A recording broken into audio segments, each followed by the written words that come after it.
Hai hai brosis, balik terus di Hey Cinema. Gimana nih kabar dompet? Semoga terus terisi ya. Oke, kali ini saya akan menceritakan sebuah film yang berjudul Mother. Film ini adalah film produksi dari negeri Jepang yang menceritakan tentang seorang ibu yang sangat menyusahkan orang-orang di sekitarnya. Oke, saya ingatkan bahwa ini adalah konten full spoiler. Dan juga buat kalian yang belum subscribe, mohon subscribe-nya guys, bantu kami mencapai 100.000 subscriber di tahun ini. Kalian juga bisa komen film yang akan kami bahas selanjutnya di kolom komentar. Oke, langsung saja kita mulai filmnya.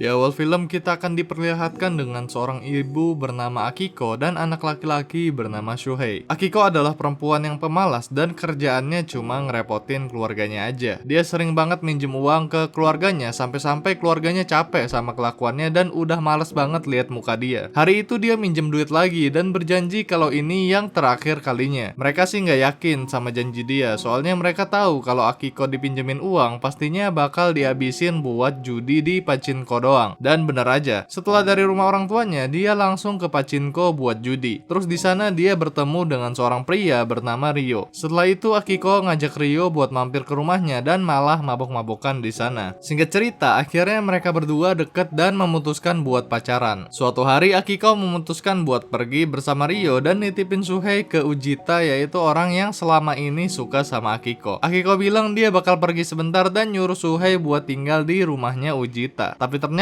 setelah sekian lama Akiko belum juga pulang dan Shuhei malah ditinggal di rumahnya sendirian tanpa ada makanan. Ujita yang simpati sama Shuhei pun akhirnya berinisiatif buat ngirimin Shuhei mie instan, tapi di rumahnya nggak ada gas dan nggak bisa masak air panas. Akhirnya dia pun makan mie instan tanpa diseduh terlebih dahulu. Setelah itu tiba-tiba ibunya nelpon dan malah minta dikirimin duit biar bisa pulang ke rumahnya. Akhirnya dengan uang santunan yang Shuhei punya, ia pun mengirim ibunya uang dengan harapan ibunya bakal segera pulang. Tapi setelah sekian lama ibunya masih aja belum pulang. Malahan keadaan di rumahnya diperburuk oleh listrik yang dicabut sama PLN karena mereka belum bayaran iuran listrik.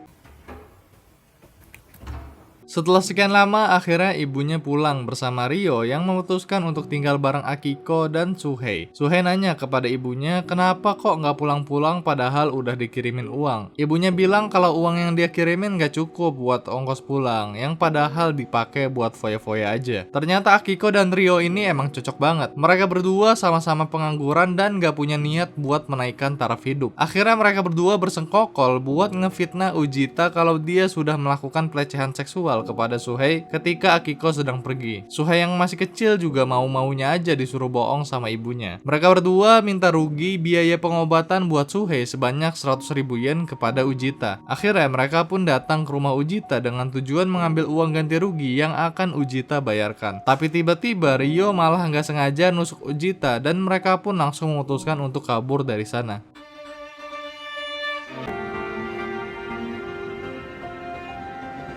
2 minggu pun berlalu. Sekarang mereka sudah berada di kota lain. Ryo juga udah punya kerjaan, tapi mereka masih khawatir bakal dituntut sama Ujita karena Ujita sebenarnya adalah pejabat publik. Di sana mereka hidup pas-pasan. Apalagi Ryo yang baru kerja selama 2 minggu pun belum bisa dapat gaji. Kemudian Akiko memutuskan buat nelpon ibunya dan berniat minjem duit lagi. Tapi kemudian ibunya bilang kalau Ujita datang ke rumahnya dan nyariin dia. Akiko yang mendengar kabar itu pun langsung pulang dan ngasih tahu Ryo kalau sebenarnya Ujita masih hidup. Mereka pun sadar kalau Ujita gak bakal nuntut mereka atas apa yang sudah mereka perbuat. Akhirnya mereka pun memutuskan buat balik ke Tokyo dan tinggal dengan bebas tanpa takut tuntutan dari Ujita. Sebelum mereka pergi, Ryo pun ngide buat maling di tempat kerja dia. Setelah berhasil ngambil beberapa uang, akhirnya mereka pun pergi ke Tokyo pagi-pagi buta. Dengan uang hasil maling yang mereka punya, mereka bisa hidup tenang sesaat dengan menyewa sebuah kamar hotel. Tapi setelah beberapa hari mereka kehabisan uang dan bingung harus cari di mana lagi karena Ryo dan Akiko sama-sama pengangguran. Akhirnya Akiko nyuruh Shuhei buat ketemu sama ayah kandungnya dan bohong sama dia kalau dia bakal ada school trip dan butuh uang sebanyak 30.000 yen. Akhirnya ayah kandungnya pun ngasih duit ke Shuhei dan kemudian bertanya kenapa Shuhei nggak mau tinggal sama dia. Shuhei bilang kalau dia mau tinggal tinggal sama ibunya aja. Ternyata Suhei kecil sudah berpikir kalau dia tinggal sama ayahnya, ibunya bakal sendirian dan gak bakal ada yang bisa bantuin kalau dia lagi kesusahan. Mantap nak. Gak puas malakin mantan suaminya, Akiko juga datengin adeknya dan lagi-lagi ngorbanin Suhei buat minjem duit ke adeknya Akiko. Dia memutuskan buat gak minjemin duit ke Akiko karena Akiko udah punya utang yang banyak banget dan gak pernah ada itikat baik buat bayar utang-utang itu. Namun kemudian dia keluar dan nampar Akiko. Abis itu ngelempar Akiko pakai uang. Mantap. Dia bilang kalau Akiko caur banget gara-gara manfaatin anaknya sendiri buat keuntungan pribadi. Tapi Akiko kayaknya nggak peduli sih, dan dia cuma pengen uangnya aja. Tapi setelah ditampar, Akiko ngerasa kalau perutnya mules banget dan dia sadar kalau dia lagi hamil. Sekembalinya dia di hotel, Akiko ngasih tahu ke Ryo kalau dia sudah hamil. Tapi Ryo malah marah dan gak mau ngakuin kalau janin yang ada di perut Akiko adalah anaknya dia. Akhirnya Ryo pun pergi dari sana dan Ryo bilang kalau hubungan mereka sudah berakhir. Karena keributan yang udah mereka buat, akhirnya kamar mereka didatangi oleh seorang pria pemilik hotel. Pria itu berniat buat bantu Akiko dan Suhei ngasih tempat tinggal, tapi hanya di sebuah tenda yang berada di sudut teras hotelnya. Akiko yang emang gak tahu terima kasih malah minta buat tinggal di salah satu kamar kosong di hotel miliknya. Tapi pria itu bilang kalau cuma ini aja yang bisa dia lakukan sekarang. Kemudian Akiko menyuruh Suhei buat datang ke rumah neneknya dan bilang kalau ibunya lagi hamil dan sedang butuh duit. Tapi neneknya malah marah-marah dan bilang kalau dia nggak mau lihat wajah mereka lagi sampai kapanpun.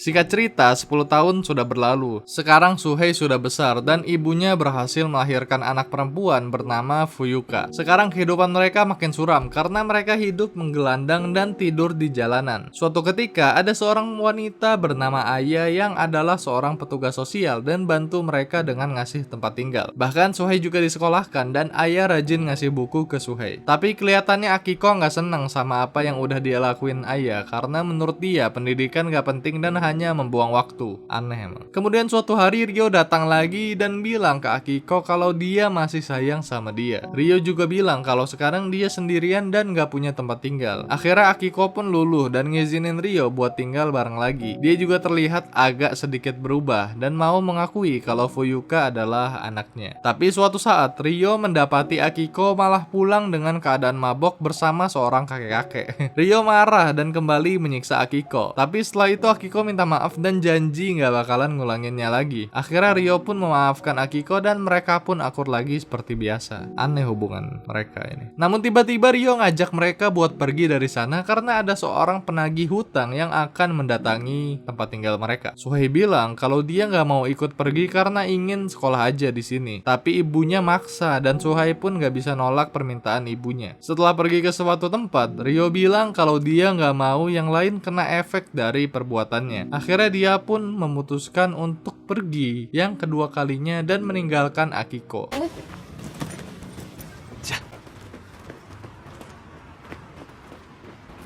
6 bulan pun berlalu dan sekarang Suhei sudah bekerja sebagai tukang las. Mereka sudah punya kerjaan dan tempat tinggal layak yang disewakan oleh bos di tempat Suhei bekerja. Tapi ibunya belum juga berubah dan kerjaannya cuman males-malesan aja. Akiko juga suka ngabisin uang gajinya Suhei buat judi dan mereka bakal kehabisan uang di pertengahan bulan. Kemudian nyuruh Suhei buat minjem uang ke bosnya. Gitu aja terus tiap bulan. Tapi suatu hari ia tidak lagi diberikan pinjaman uang dan malah nyuruh Suhei buat nyolong di tempat kerjanya. Suhei awalnya nolak dan menyuruh ibunya buat berhenti berjudi, tapi ibunya malah bilang kalau dia sekarang udah mulai berani melawan dan akhirnya Suhei pun menuruti perintah ibunya. Suatu malam Suhei tertangkap tangan oleh bosnya kalau dia sedang mencuri. Kemudian Suhei diseret ke rumahnya dan bosnya tahu kalau perbuatan Suhei ini adalah perintah dari ibunya. Bosnya bilang kalau tugas ibu harusnya adalah merawat anaknya, bekerja untuk anak-anaknya dan menyayangi mereka. Tapi yang Akiko lakukan hanyalah memanfaatkan anaknya demi kesenangan pribadinya. Tapi Akiko berkilah dan mengatakan kalau Suhei mencuri atas keinginannya sendiri. Kacau. Tapi anehnya setelah beberapa hari bosnya malah ngundang Akiko sekeluarga buat makan bersama di rumahnya dengan harapan mereka bisa kembali berbaikan. Akiko yang licik pun malah berusaha menggoda si bos dan kelihatannya dia cukup luluh dengan perubahan sikap Akiko yang sebenarnya hanya pura-pura. Tapi suatu hari dia mendapatkan pesan dari Ryo yang meminta minta tolong dibayarkan hutangnya sebanyak 500.000 yen. Dan jika tidak, maka ia akan dibunuh. Kemudian Akiko menyuruh Suhei untuk kembali maling uang di brankas milik bosnya. Tapi ternyata uangnya tidak cukup dan kemudian mereka memutuskan untuk pergi dari sana dan kembali ke Tokyo untuk menyelamatkan Ryo. Aduh.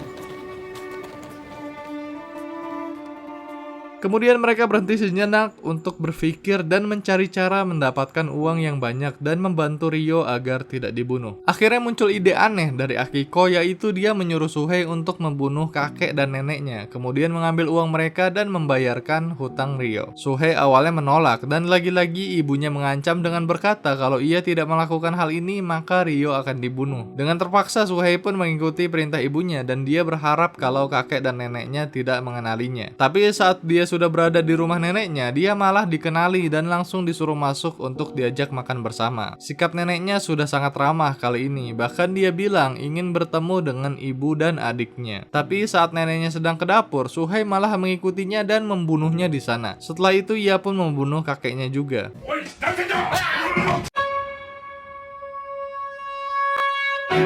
Atas perbuatannya, ia pun dijatuhkan hukuman selama 12 tahun penjara. Tapi pengacaranya yakin kalau perbuatan yang Suhei lakukan adalah atas perintah ibunya. Suhei yang ditanya apakah ini perintah ibunya pun berbohong karena ia berniat untuk melindungi ibunya. Ibunya yang diinterogasi pun tidak mengaku dan malah mengatakan kalau pembunuhan ini murni niat dari Suhei. Aduh. Setelah Suhei resmi dipenjara, Suhei pun didatangi oleh ayah yang dulunya pernah membantu keluarganya. Ayah bertanya kepada Suhei kenapa ia tidak melakukan banding padahal hukuman yang ia terima cukup berat, yaitu selama 12 tahun penjara. Suhei bilang kalau ia sebenarnya malah senang di penjara karena ia bisa tidur dengan nyaman, bisa makan dengan teratur, dan bisa membaca buku kapanpun. それが理由。僕、お母さん好きなんです。今も。どうすればよかったんですかね。一人じゃ生きていけないですよ、お母さん。でも全部自分がやったって嘘はダメでしょ。全部ダメですよ。生まれてきてからずっとお母さんが好きなのはダメなんですかね。 Dan film pun selesai. Film ini mengajarkan kepada kita bahwa berbakti kepada orang tua nggak segitu-gitunya amat cuy. Kalau misalnya itu perbuatan jahat, ya nggak boleh juga sih. Oke, terima kasih buat kalian yang sudah menonton. Sampai jumpa di film selanjutnya. Bye-bye.